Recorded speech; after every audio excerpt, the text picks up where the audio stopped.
এর সুযোগ্য কন্যা, বাঙালি জাতির আলোকবর্তিকা, গণপ্রজাতন্ত্রী বাংলাদেশ সরকারের মাননীয় প্রধানমন্ত্রী শেখ হাসিনা এমপি। বিসমিল্লাহির রহমানির রহিম। আজকের এই অনুষ্ঠান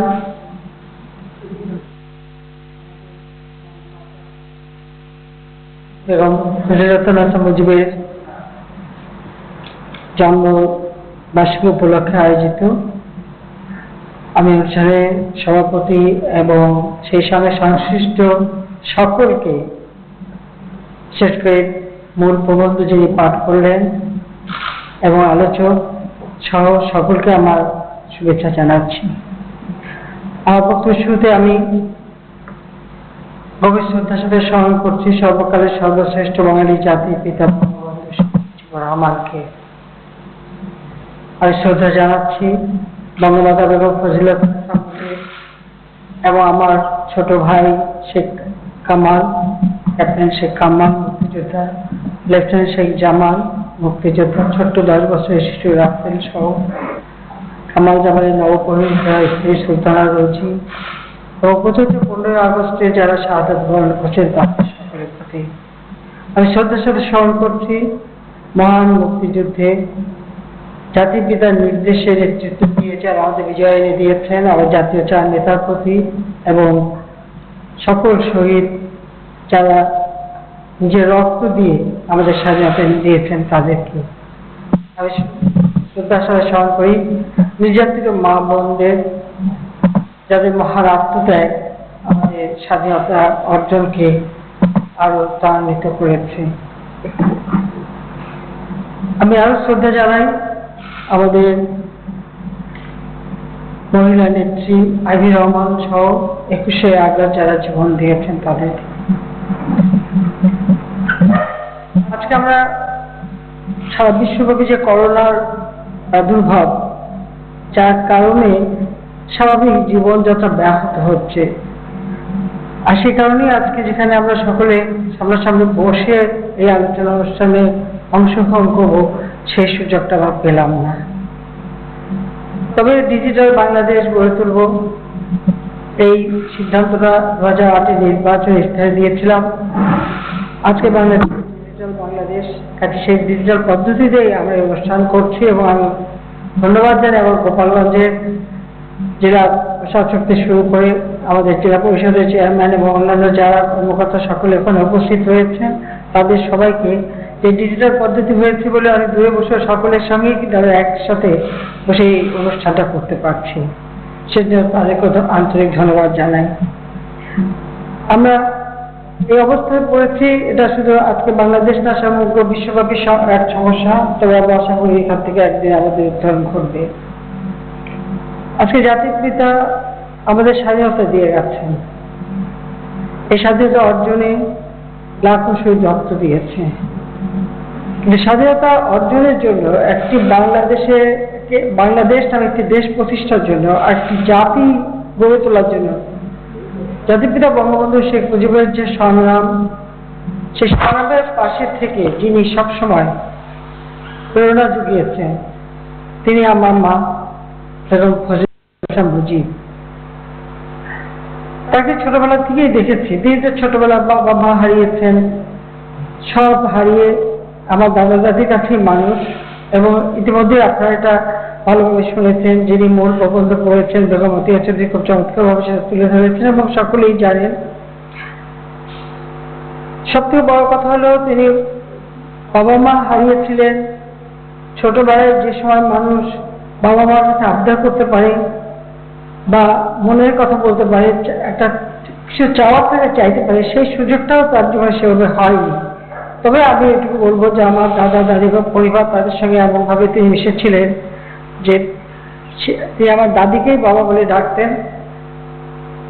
কাজে একটা পারিবারিক পরিবেশ নিয়ে পেয়েছিলেন, কিন্তু তার মনের যে শূন্যতাটা, পিতামাতার অভাববোধটা, সেটা কিন্তু চিরদিনই ছিল। কিন্তু স্বামীর কাছ থেকে তিনি যে ভালোবাসা পেয়েছেন, যে সমর্থন পেয়েছেন, সেটাও বিরল। কারণ আমার বাবা কিন্তু সবসময় আমরা দেখেছি কখনোই যে আমার মার যে কেউ নেই, মানে তিনি যে একেবারে নিঃস্ব, সেটা কিন্তু তিনি কখনো উপলব্ধি করতে দেননি। তার যে আস্থা বিশ্বাস ছিল আমার মায়ের প্রতি, সেটাই সবসময় আমরা দেখতে পেতাম। আর আমার মাকেও দেখেছি যে প্রতিটি কাজে আমার বাবার পাশে থেকে থেকে তিনি সবসময় সহযোগিতা করেছেন। কখনো সংসারের কোনো সমস্যা নিয়ে বিরক্ত করেননি বা বলেননি, বরং কারাগারে যখন বেশিরভাগ সময় তো আমার বাবা কারাগারেই ছিলেন, কারাগারেই থাকতে হতো, বোধহয় 1-2 বছর তিনি কখনো কারাগারের বাইরে থাকেন নাই। কিন্তু আমার মা যখন কারাগারে দেখা করতে যেতেন, সবসময় এটাই বলতেন যে তোমার চিন্তার কিছু নেই, সংসার তিনি নিজেই দেখতেন, আমাদের মানুষ করা সবই দায়িত্ব তার হাতেই ছিল, তিনি করতেন। তার পাশাপাশি বাংলাদেশের সংগঠন যেমন আওয়ামী লীগ, ছাত্রলীগ, এই প্রতিটি সংগঠনের সঙ্গে তার সম্পর্ক ছিল এবং সবগুলিকে একটা নির্দেশনা দেওয়া বা বাইরের অবস্থাটা জেলখানায় বসে আব্বাকে জানানো এবং সেখান থেকে তার নির্দেশনা নিয়ে এসে সেগুলি পৌঁছে দেওয়া, এই কাজগুলো কিন্তু তিনি খুব দক্ষতার সাথে করতেন। আমার মা সবসময় একটা কথা বলতেন যে একটা সময়কে তিনি খুব আমি বলবো যে তিনি খুব উপভোগ করেছিলেন। সেটা হলো, আপনারা জানেন যে 1958 সালে আইয়ুব খান মার্শাল ল দেয় এবং এই মার্শাল ল দেওয়ার পর 8 অক্টোবর মার্শাল ল দিয়েছিল এবং 12 অক্টোবর আমার আব্বাকে জেলখানায় বন্দি করে নিয়ে যায় এবং তিনি মুক্তি পান 17 ডিসেম্বর 1960 সালে। তখন রাজনীতি নিষিদ্ধ, শুধু রাজনীতি নিষিদ্ধ না, ঢাকা থেকে বাইরে যেতে হলেও তাকে পুলিশ স্টেশনে খবর দিয়ে যেতে হবে, এরকম একটা নির্দেশনা মার্শাল ল গভর্নমেন্টের ছিল। তো সেই সময় আমার আব্বা একটা আলফা ইন্স্যুরেন্স কোম্পানিতে চাকরি নেন। মাসের শেষে একটা ভালো বেতন পাচ্ছেন, গাড়ি টাড়ি, বাড়িতে মানে গাড়ি পাচ্ছেন, সমস্ত একটা কিছু একটা স্থিতিশীলতা সেই সময় আমাদের জীবনে আসে।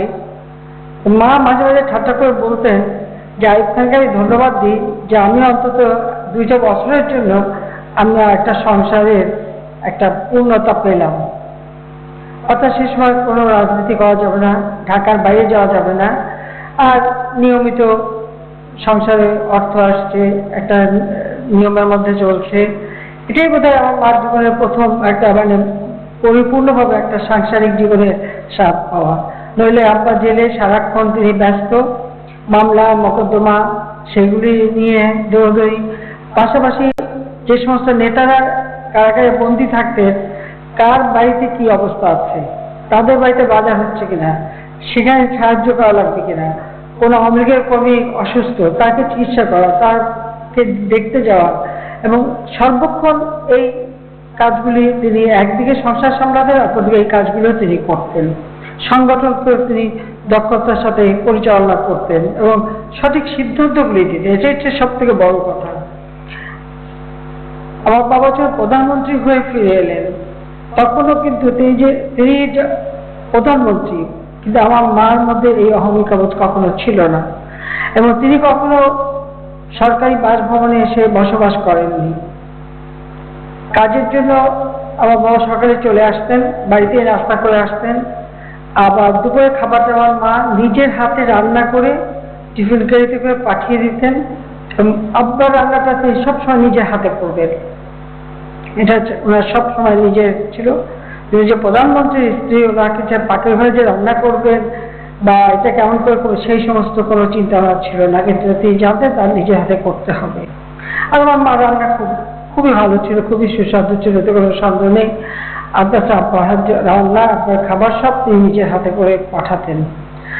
নিজে কখনো গণভবনে বা প্রধানমন্ত্রী বাসভবনে এসে তিনি থাকেননি এবং না থাকার কারণটা হচ্ছে যে কথা সবসময় বলতেন যে আমার ছেলে মেয়েকে নিয়ে আমি এরকম সরকারি বাসভবন বা সরকারতে থাকবো না, কারণ তারা বিলাসী জীবনে অভ্যস্ত হোক, সেটা আমি চাই না।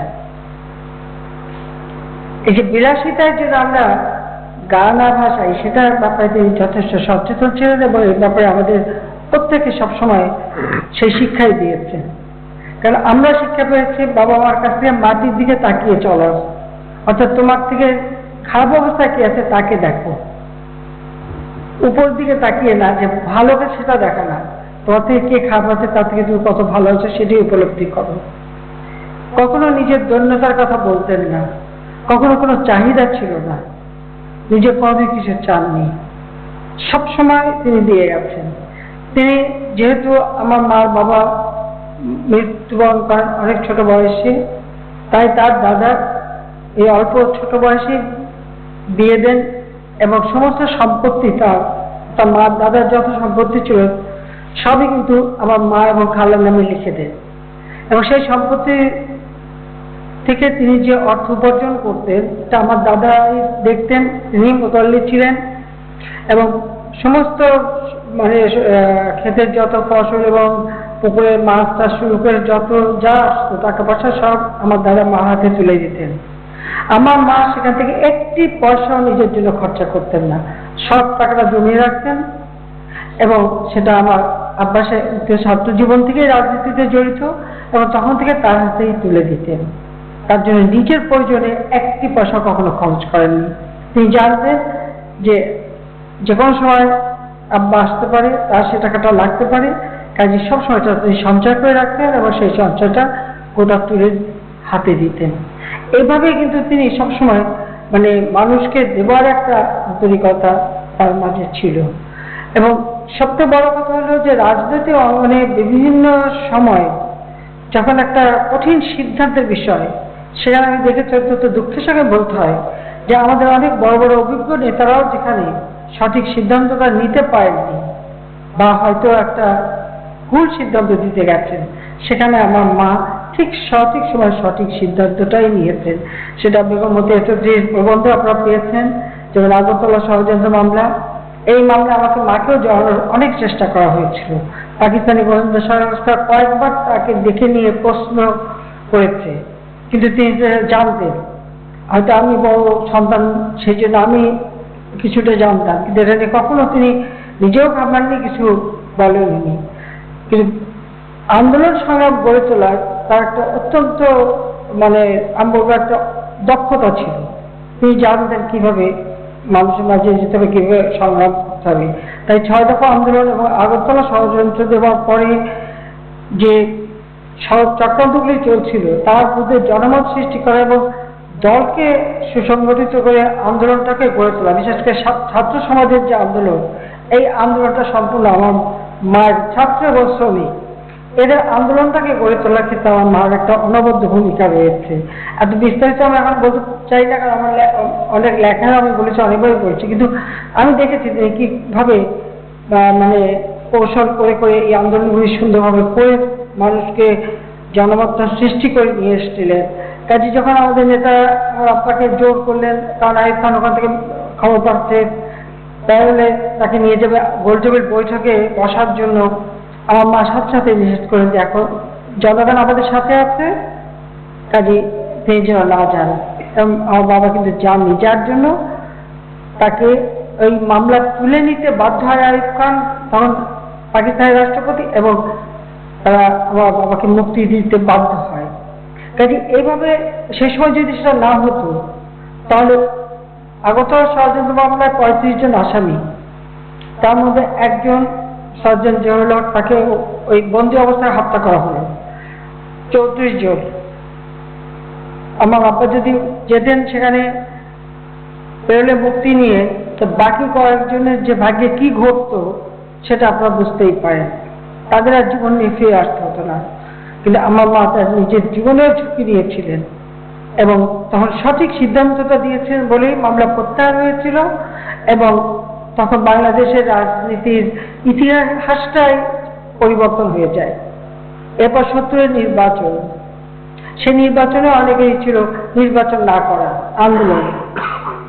আমার বাবার কথা ছিল যে না, নির্বাচনের মধ্য দিয়ে জনগণের নেতৃত্ব কে দেবে সেটা সুনির্দিষ্ট হওয়া প্রয়োজন, তখন সঠিক সময় সঠিক সিদ্ধান্ত নেওয়া যাবে। এবং আমার মা সবসময় আমার বাবা এই সিদ্ধান্তের সাথে একমত ছিলেন। 7ই মার্চের ভাষণের সময় অনেকে অনেক কিছু বলেছিলেন, কিন্তু আমার মার কথা খুব স্পষ্ট ছিল যে সারা জীবন কাজ করেছো তুমি, তোমার মনে যে কথা আসবে সেই কথা বলবে। আজকে বিশ্বব্যাপী সেই ভাষণ মর্যাদা পেয়েছে, বিশ্ব প্রারম্ভে দলিল স্থান পেয়েছে। যখন পাকিস্তানি হানাদার বাহিনীর হাতে তিনি বন্দী হয়ে যান, এই বন্দী অবস্থায়ও তার ভিতরে যে দৃঢ় মনোবল ছিল সেটাও আমরা তখন দেখেছি। বলতে গেলে আমাদের দুই ভাই যখন মুক্তিযুদ্ধে, জামাতো বন্দিখানার থেকেই গেরিলা কায়দায় বের হয়ে মুক্তিযুদ্ধে জীবনের ঝুঁকি নিয়ে চলে যায়, কামাল তার আগেই মুক্তিযুদ্ধে চলে যায়। ওই অবস্থার মধ্যে সারাটা দিন গোলাগুলি, ছাদের উপরে তারা পাকিস্তানি আর্মিরা প্যারেড করত, না ঘুমাতে দিত, বিজলি বন্ধ করে দিত, অনেকভাবে তারা অত্যাচার করতেন। তা আমার মাকে কখনো এই ব্যাপারে ঘাবড়াতে দেখিনি, সবসময় একটা সাহস দিয়ে রেখেছেন। এবং ৩রা ডিসেম্বর থেকে যখন যুদ্ধ শুরু হলো, তখন মানে আমাদের ওখানে খাওয়া দাওয়া প্রায় কিছু নেই। তখন চাল ডাল একটা হাঁড়িতে রান্না করে রেখে সারাদিনে বলা হতো যে তোমরা এক মুঠ, যার যখন খিদে লাগবে এক মুঠ খাবার খাবা। কারণ কতদিন চলবে জানি না, কারণ আমাদের রেশন খুব কম নেই। কেরোসিন তেল দিয়ে চুলায় রান্না হতো, সেটাও কম, কাজে কখন আবার রান্না করা যাবে তার জানা নাই। কিন্তু কখনোই হাহুতাশ করা বা ই করা আমার মা কিন্তু তা করতেন না। প্রতিটি ক্ষেত্রে তার ভিতরে একটা দৃঢ় মনোবল ছিল, আর তিনি কখনো হতাশ হতেন না, আর কখনো নাই নাই বলতেন না। আমাদের বাড়িতে নিয়ম ছিল কেউ কোনো কিছু নাই বলতে পারবে না, কোনটা ফুরিয়ে গেছে আনতে হবে সেটা বললো, কিন্তু নাই শব্দটা বলতে পারবে না। এইভাবে কিন্তু আমার মা কাজ করেছেন।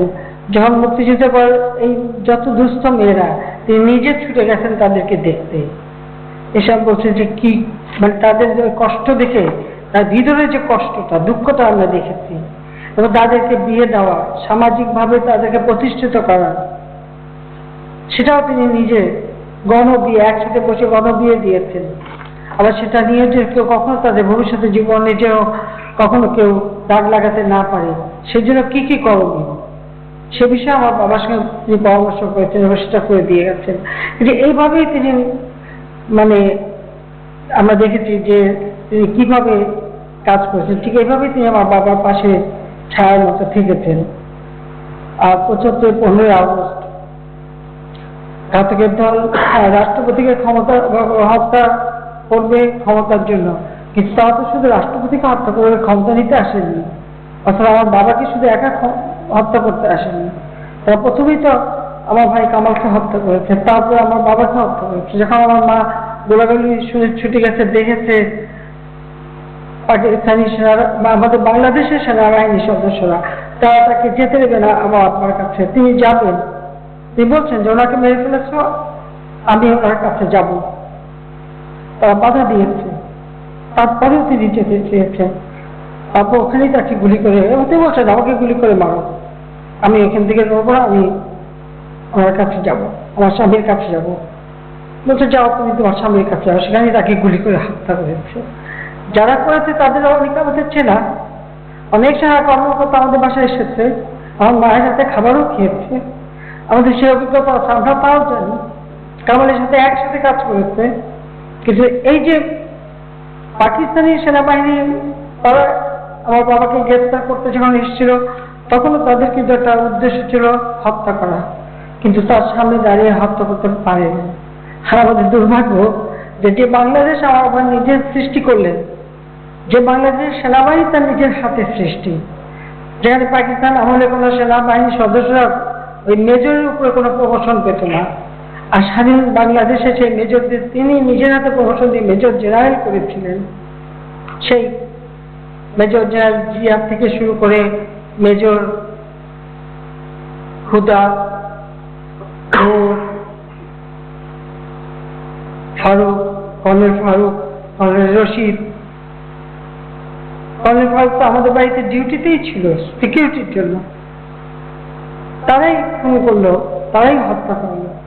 আর ডালিমের শাশুড়ি, ডালিমের বউ তো সর্বক্ষণ আমাদের বাসায়, মেজর ডালিম আর তার বউ, তার শাশুড়ি, এমন কোনো দিন নেই তারা না আসতো। এমনকি আমি 30শে জুলাই বাংলাদেশ থেকে জার্মানিতে যাইনি আর রেহানা, 27 থেকে জয়ের জন্মদিন আমরা কখনো জন্মদিন খুব ফুর্তি করে করতাম না, খুব ঘরোয়া ভাবে, কিন্তু সেদিনও ডালিমের শাশুড়ি, ডালিমের বউ সব এসে ওখানে হাজির। তাদের দাওয়াত লাগতো না, যখন তখনই আসতো, সেদিন এসছে, সে তো আমরা নিজেই দেখে গেলাম। তারপর কতগুলো বেইমানি মুনাফিকি তারা করেছে। কিভাবে আপনারা একবার চিন্তা করে দেখেন, যেমন মায়ের বুকে গুলি, কামাল জামাই নবপরিণীত বধূ, ছোট্ট রাস্তের জামাল তো সেনা অফিসার, একজন সেনা মায়ের সদস্য, একজন সেনা অফিসারকে গুলি করে হত্যা। কর্নেল জামিল মিলিটারি সেক্রেটারি, আমার বাবার ব্রিগেডিয়ার হিসেবে তিনি প্রমোশনও পেয়েছেন, খালি পোস্টিং হলে প্রমোশনটা কার্যকর হতো, সেটা হয়নি। তাকে গুলি করে হত্যা করেছে পুলিশ অফিসার হাসিবুর রহমান, তাকে হত্যা করেছে। এইরকম একটা জঘন্য ঘটনা। কিন্তু আমার মা নিজের জীবন ভিক্ষা চাননি, নিজে বাঁচতে চাননি, তিনি সাহসের সাথেই সেখানে একথাই বলছেন যে আমার স্বামীকে হত্যা করেছে, আমি তার কাছেই যাব। সেখানেই তাকে হত্যা করা হয়েছে। কাজে জীবনে মরণে তিনি আমার বাবার একজন উপযুক্ত সাথী হিসেবেই তিনি চলে গেছেন। আজকে তার জন্মদিন, যে সেই জন্মের পর 3 বছর থেকেই পিতা মাতা সব হারিয়ে সারাটা জীবন শুধু সংগ্রামই করে গেছেন, কষ্টই করে গেছেন। কিন্তু এই দেশের স্বাধীনতা, এই স্বাধীনতার জন্য তিনি যে কত দৃঢ় প্রতিজ্ঞ ছিলেন সেটা আমরা নিজেরাই জানি। যে এই দেশ স্বাধীন হবে, বাংলাদেশের মানুষের মুক্তি আসবে, বাংলাদেশের মানুষ ভালো থাকবে। আব্বার যে আদর্শটা, সেই আদর্শটা তিনি খুব সঠিকভাবে নিজে ধারণ করেছিলেন, আর সেটা ধারণ করেই তার জীবনটাকে তিনি উৎসর্গ করে দিয়ে গেছেন। কোনোদিন সংসারে কোনো ব্যাপারে তিনি আমার আব্বাকে কখনো কিছু বলেননি, কোনো কিছু চাননি। শুধু বলতে তোমাকে দেখা লাগবে, এগুলো আমি সব দেখবো, আমি সব করবো। ঠিক সেভাবেই করে গেছেন তিনি, যার ফলে আমার বাবা নিজে সম্পূর্ণভাবে একটা দেশের জন্য কাজ করার একটা সুযোগ পেয়েছেন। আমি মনে করি যে আমাদের দেশের মেয়েদেরও সেই আদর্শ নিয়ে চলা উচিত, যে নিজের ত্যাগের মধ্য দিয়ে একটা সংসারকে সুন্দর করা যায়, একটা প্রতিষ্ঠানকে সুন্দর করা যায়, একটা দেশকে সুন্দর করা যায়। যাওয়ার পর উঠে নিজেকে বিলিয়ে দেয়, এর থেকে বড় আর কিছু হয় না। বাবা মা সেই দৃষ্টান্ত রেখে গেছেন। তাই আমি সবাইকে ধন্যবাদ জানাই যে আপনারা চমৎকার ভাবে আলোচনা করেছেন এবং এই আয়োজন করেছেন। আর সবচেয়ে বড় কথা যে আমাদের দেশের মানুষ, আজকে আমরা একটা দেশটাকে এগিয়ে নিয়ে যাচ্ছিলাম, মুজিব বর্ষ আমরা উদযাপন করছি 2020 থেকে 2021 সাল আমরা ঘোষণা দিয়েছি। আমাদের লক্ষ্য ছিল যে বাংলাদেশটা ক্ষুধামুক্ত, দারিদ্র্যমুক্ত বাংলাদেশ হিসেবে গড়ে উঠবে। কিন্তু করোনা ভাইরাস আমাদের সমস্ত কাজগুলিকে বাধাগ্রস্ত করলো। কিন্তু এখানে কিছু করার নেই, কারণ সারা বিশ্বব্যাপী সমস্যা। তারপর আমি মনে করি যে আমরা এই অবস্থা থেকে অবশ্যই উত্তরণ ঘটাবো এবং বাংলাদেশকে আমরা জাতির পিতার স্বপ্নে সোনার বাংলাদেশ হিসেবে গড়ে তুলব, যেখানে আমি মনে করি আমার মায়ের আত্মত্যাগ সেটাও বৃথা যাবে না, লাখো শহীদের রক্ত বৃথা যাবে না। সবাইকে জয় বাংলা, জয় বঙ্গবন্ধু, বাংলাদেশ চিরজীবী।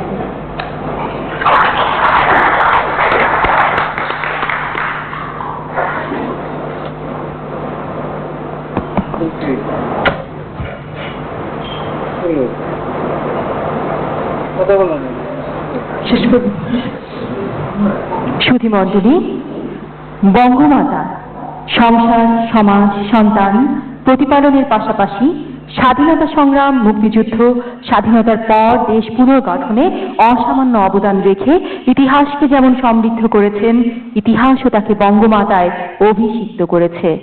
জাতি তার কাছে কৃতজ্ঞ। এই মহিয়সী নারীর জীবনী চর্চা নতুন প্রজন্মকে দেশপ্রেমে উদ্বুদ্ধ করবে। মাননীয় প্রধানমন্ত্রী, আপনার প্রতি বিনম্র শ্রদ্ধা, অশেষ কৃতজ্ঞতা ও ধন্যবাদ জ্ঞাপন করছি আপনার স্মৃতিচারণমূলক, দিক নির্দেশনামূলক অসাধারণ ভাষণের জন্য। অনুষ্ঠান সমাপ্তি করবার জন্য আমি আপনার সদয় সম্মতি প্রার্থনা করছি। হ্যাঁ নিশ্চয়ই সমাপ্তি করে দেব। ধন্যবাদ। সুধীমণ্ডলী, এর সাথে শেষ হচ্ছে বঙ্গমাতা ফজিলাতুন্নেসা মসজিদের 90তম